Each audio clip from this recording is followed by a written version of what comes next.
because physically I couldn't do it. So yeah, thank God for that. Now, that being said, I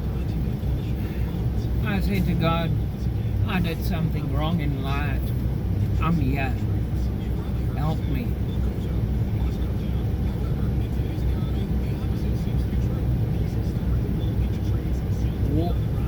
If I need to get married in life, I'm going to have a problem because I've already seen a woman naked.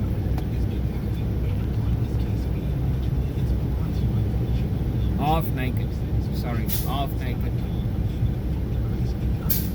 And yeah,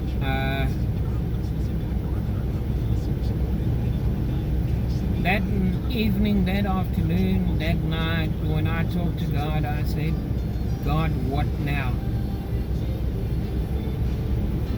If I do get a wife in life, if I do get married, she needs to look similar to this lady because I've already seen a lady's breasts.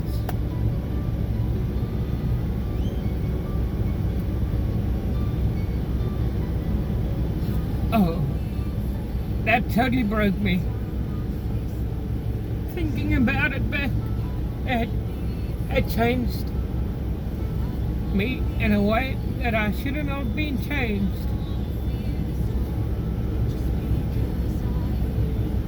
But yeah, it happened.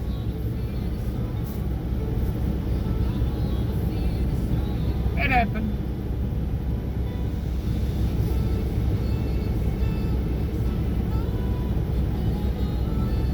It is what it is. For some reason, I got an answer in a spiritual sense, in a demonic sense, or whatever you want to call it.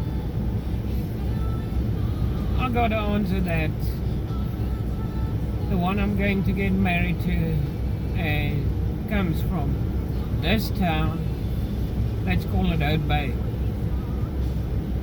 Yet she's not there, she's in Stellenbosch.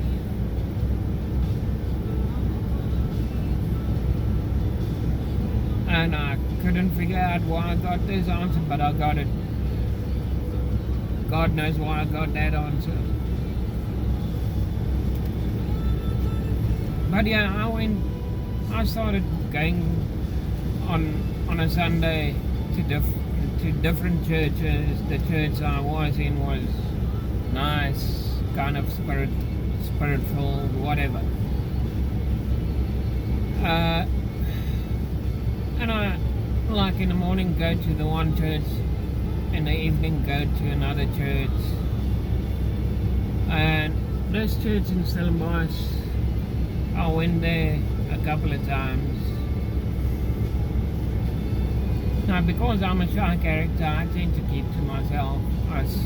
I sit one side. That's just me.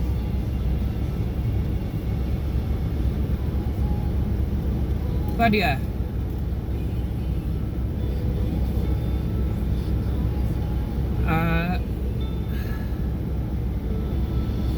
Life carries on. There was a formal dance. There's one lady talked to me at church, and at this formal dance, this same lady, well, slash girl, I mean someone my age, I see as a girl. Someone older than me, I see as a lady. So there's one girl decided to talk to me at the formal dance and what, and it was an enjoyable evening. And yeah, it came out that she mentioned that she's from Oud Bay. She's currently studying in Stellenbosch. So that kind of caught me off guard because I kind of forgotten the answers that I received before I met her.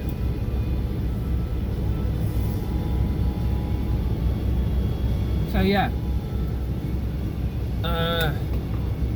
that being said,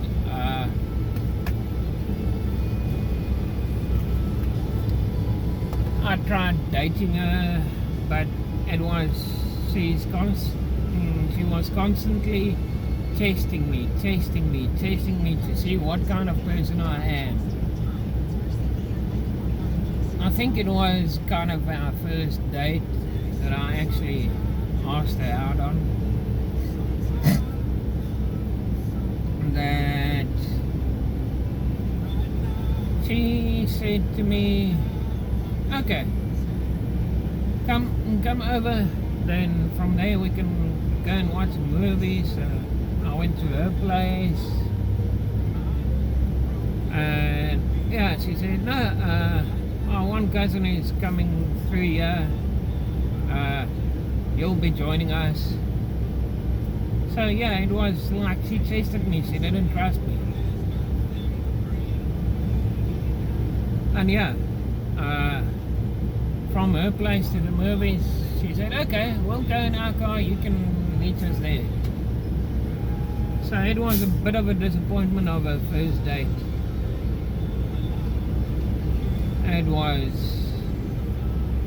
yeah, I am. What am I doing wrong? But yeah,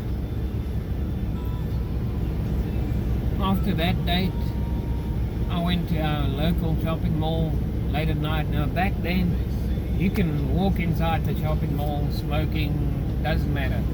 So I went walking through the shopping mall, having a smoke or two, deep thinking, walking.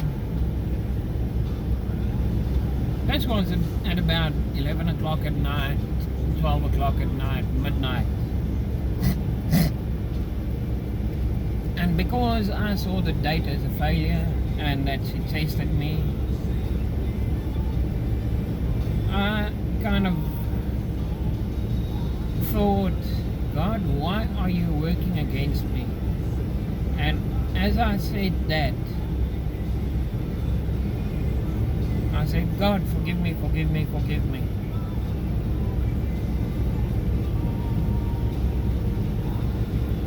Who knows why I said that? Who knows? But yeah, I'll leave it as is.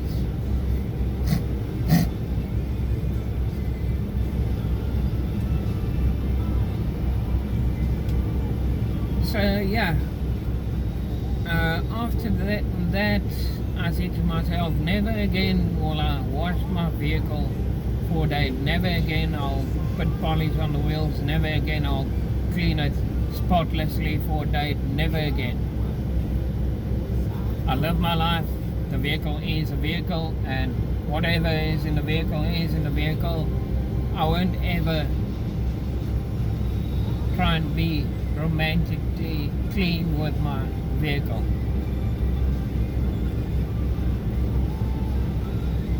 So yeah, sorry to say.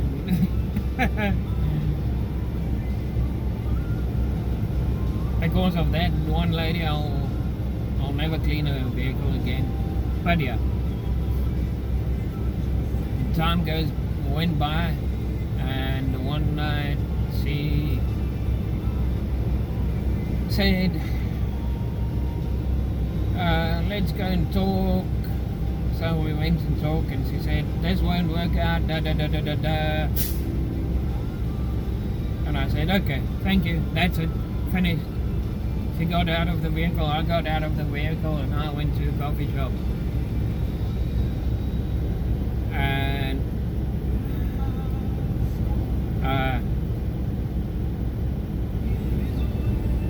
from then on, I just ignored her. If I see her at church, I might say hi, but that's about it.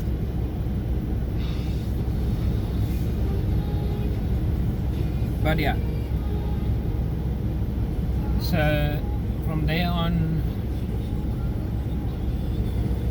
I took a single life. I said, okay, God, this is it. I don't care if I get married or not. But yeah, I think that's when I kind of landed in sexual sin. I don't know. I went to, because I saw myself as single and cannot get a wife or girlfriend in life, I went to a massage parlor once a year, once in 6 months, once in 3 months. This was way before the internet was internet.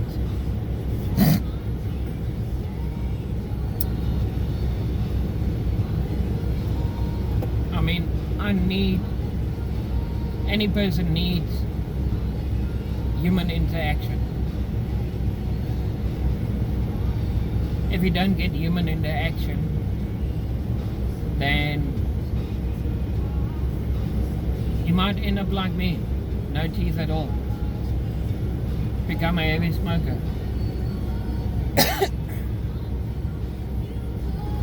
So I needed some kind of sensuality, and the massage parlors in South Africa, you get the bad ones and you get the good ones, the fancy ones.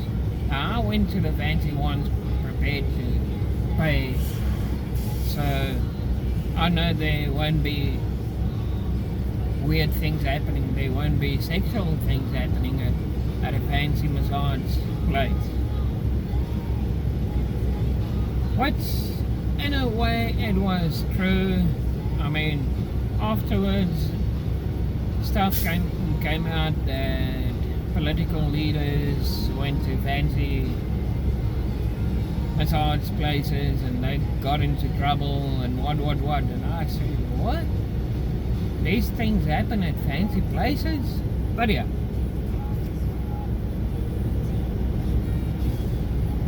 Internet came out. And at that stage, Perch and Merc was the best chatting thing on the internet. People started sending pictures to one another, like, look at my dog, look at my house, look at my whatever, you know. And people all over the world started communicating over this chatting applications. And yeah, there I met this 24-year-old lady from Paris, France. I was in South Africa. And yeah, I could see kind of a spiritual side of it, that I got knowledge out of asking her questions, because she sent me some weird nude pictures. And I started asking, so for how long have you been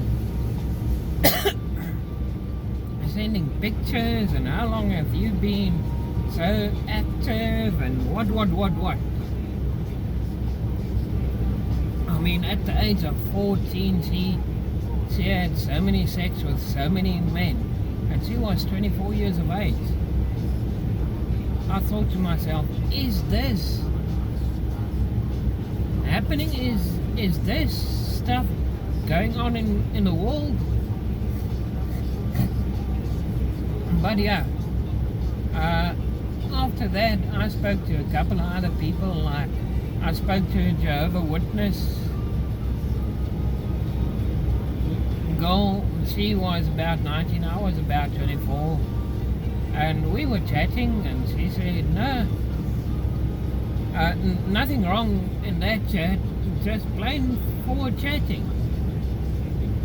And the way I ask questions, I kind of open her up to her own reality, to her own life.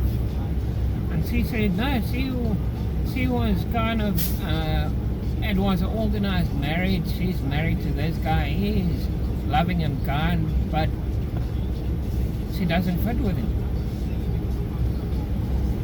So in a way, God kind of used me to open up her eyes, and I said, oh, so you've been forced into marriage? And she became silent, and then she said, let's change the subject or something, because it's bringing tears to her eyes.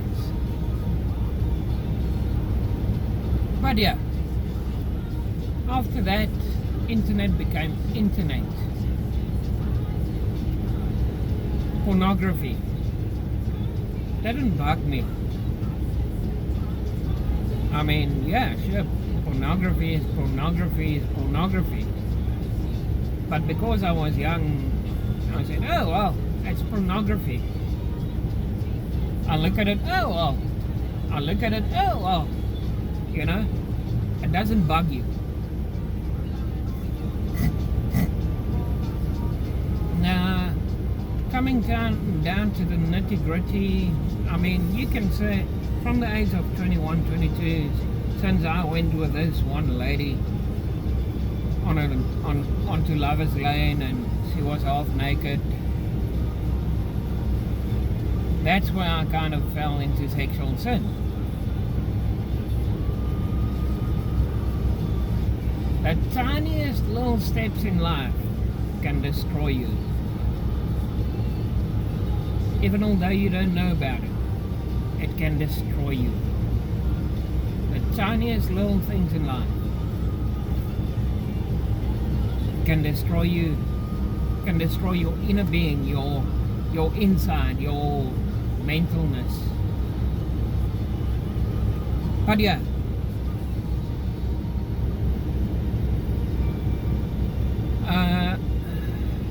because I saw myself that I'm kind of meant to be single,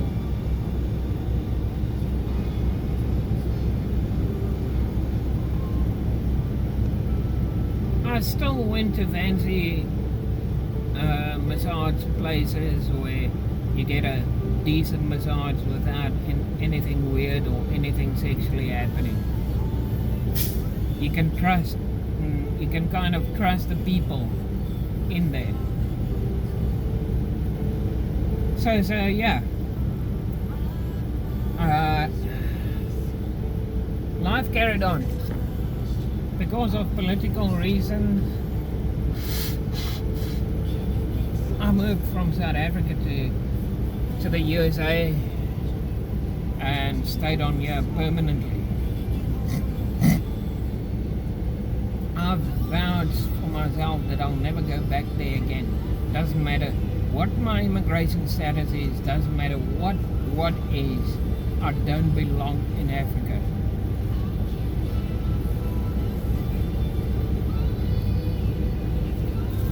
To how the situation currently is over there, it's not nice being a white man in South Africa. You cannot get employment. People look at you when you're on the sidewalk. But yeah, it is what it is. Pornography, God is kind of slowly on my heart currently, pulling me away from pornography.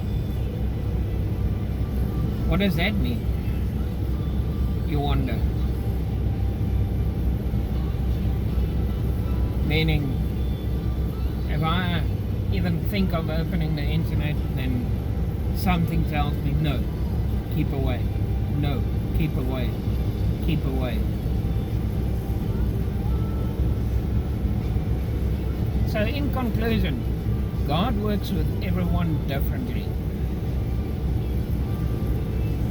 God, so if you say, oh, but I'm a bad person, I'm a wicked person, no. We are all born into this world a specific way. And life pushes you closer to the one that created you. Meaning, God pulls us back to Him.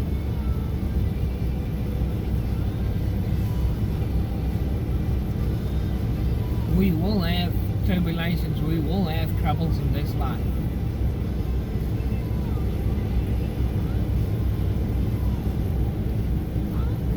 This is life, if you go and read into it, God intended this life to bring souls into eternity.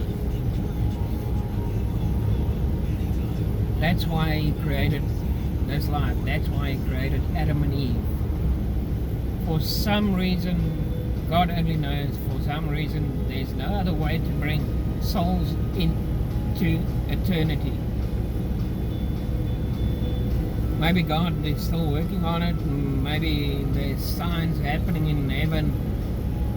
Researchers in heaven that say, okay, we don't need this life to create souls in eternity.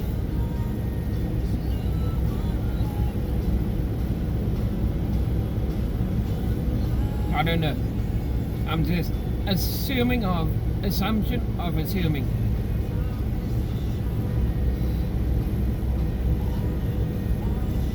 Fact is, to what I've seen in life, I'm now 47. To what I've seen in life,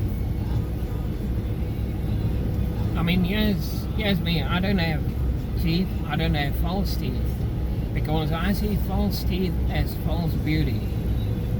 I don't want to present false beauty to people. I want to present genuine beauty to people. Natural beauty, not unnatural beauty. It's an unnatural beauty to have dentures, false teeth. Some people call it false teeth, other people call it dentures. And yeah, nowadays there's implants. But yeah,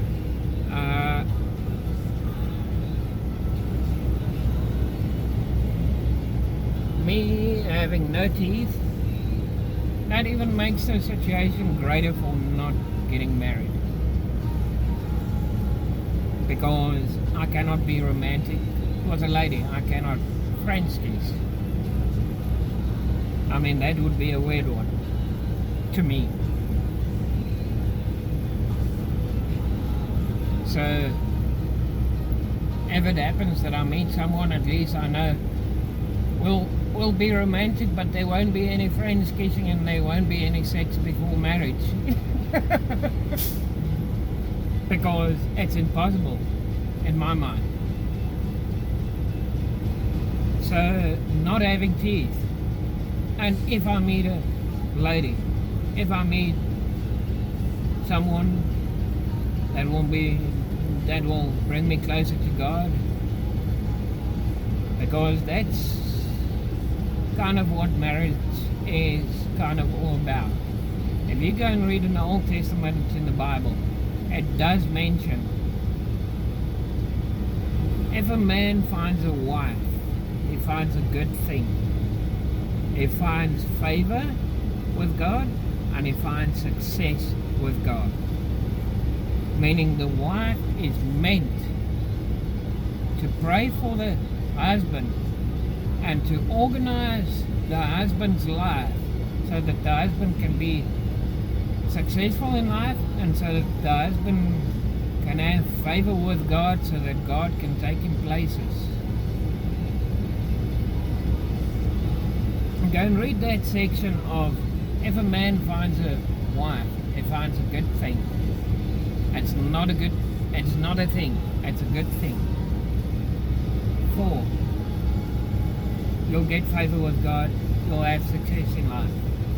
Meaning if you're single and you say, oh, but I'm earning a nice paycheck and everything, good and well, it's still not success in life. What do you do with that money when you're single? Spend it? On what do you spend it? A house? Or do you spend it on a vehicle? Or do you spend it on a business instead of a house for a wife and kids? Now, when it comes to sexuality in life, the way I've seen things in life, sex education shouldn't be there. Pornography shouldn't be there. Those things should die out and disappear. If you say, how can you say there shouldn't be any sex education?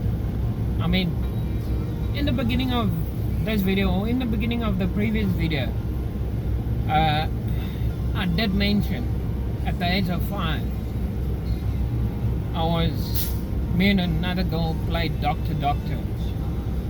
Now at the age of 5, it's kind of impossible to say, oh, I want to do this, I want to do that. So naturally inclined in life, we know about sexuality automatically we know about sexuality automatically. You don't need sex education, it comes automatically. God created us to produce.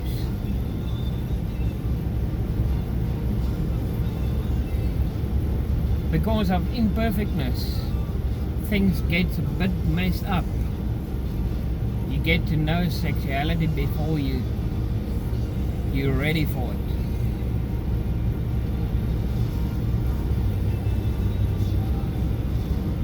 Go and read in the New Testament. I think it's Acts 12 or Acts 13. I can't recall. Where Paul says Jesus didn't mention these things, but I'm mentioning it to you.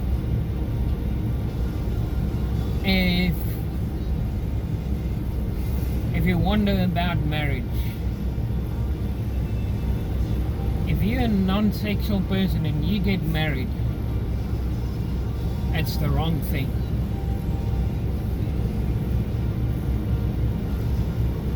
It says there, if marriage leads you away from sexual sinfulness, get married. If marriage leads you towards sexual sinfulness, do not get married.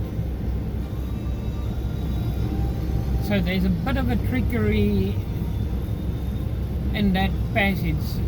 It's meant to make you think. It's meant to say, oh, look at myself. I'm a sexual being. Should I get married? It would keep me out of sinfulness. Shouldn't I get married? What happens if you don't get married and you're kind of sexual?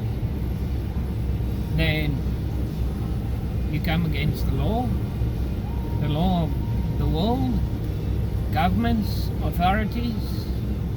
So in a way, marriage can save a person, can help a person.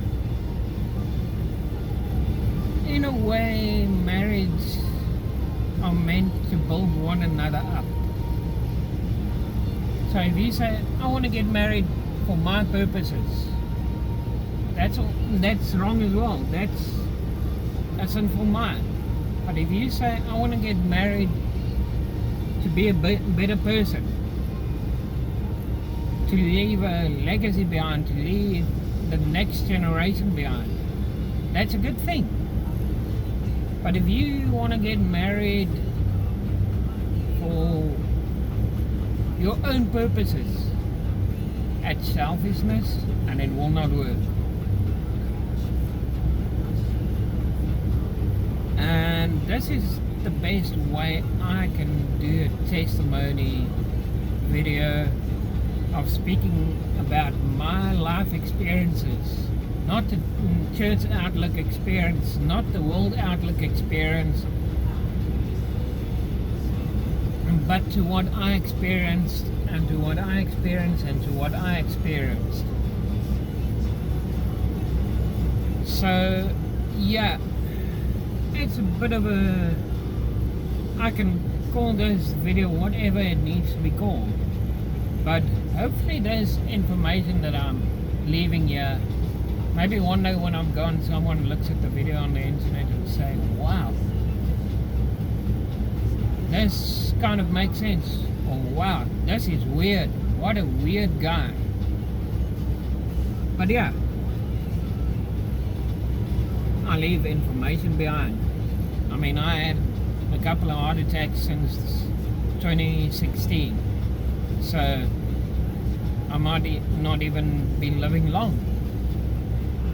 I might only be living a couple of years, but at least I'm leaving some kind of information so that it can help someone out there, or so that it can make someone think about their own situations and say, okay, if he thinks like this about life, then I can think about life in a similar way, or I can think about life differently to what he thought about. It's information at the end of the day. Stating to what I went through in life, I'm making myself a target for Big Brother.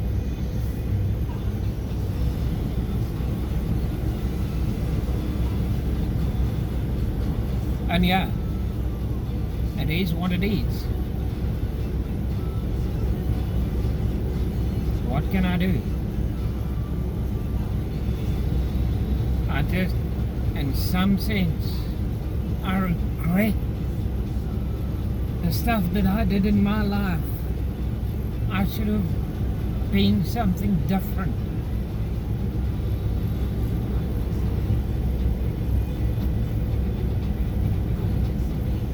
I know deep down inside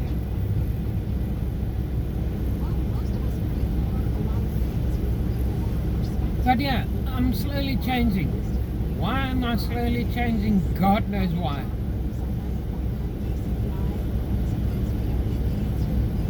Maybe it's only to show people that psychology says a man cannot change. The Bible says a man can change. Maybe that's the only reason I'm busy changing. Maybe someone out there is busy praying for me or thinking about me or whatever. I don't know. Spirituality is kind of secretive. If I see someone well, I'm busy traveling, I'm a truck driver. If I see someone busy traveling and I look at their vehicle or I look down on them and something pops in my voice and say pray for them, then I just go, help them, God. Touch them, God. And they're gone. So maybe someone did that for me. Maybe there's more than one person that did that for me in life. I don't know. What I do know, I'm busy going through changes. For the better, for the worse, I don't know. All I know is maybe it's old age that's making me say stay away from pornography. Maybe it's God that says I want you on a different path. Maybe it's God coming through to me. God works with everyone in a different